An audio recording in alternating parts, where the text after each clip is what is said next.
کړه سند خندا د زلفو شړک دې پرې سپرلی کو وامې لوتا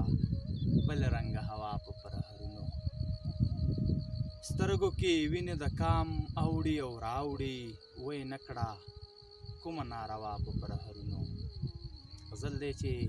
لکه شړنګا مې د زړه غرو ته د جرس راشه در پسې مات یمه ته چرته یې واپس راشه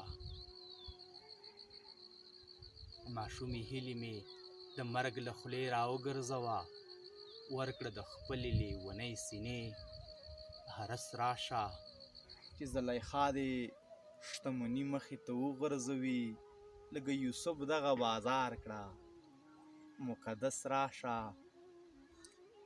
نیغ به راځي زما د زړه په سر به لګي باڼه نیغ به راځي زما د زړه په سر به لګي باڼه کړه یې سپاره د خپلو وریځو په نوس راشه سیاد د نور د بېلتانه د وړلو تاب نه لري سیاد د نور د بېلتانه د وړلو تاب نه لري د غرور تاو دی له سینې وباسه بس راشه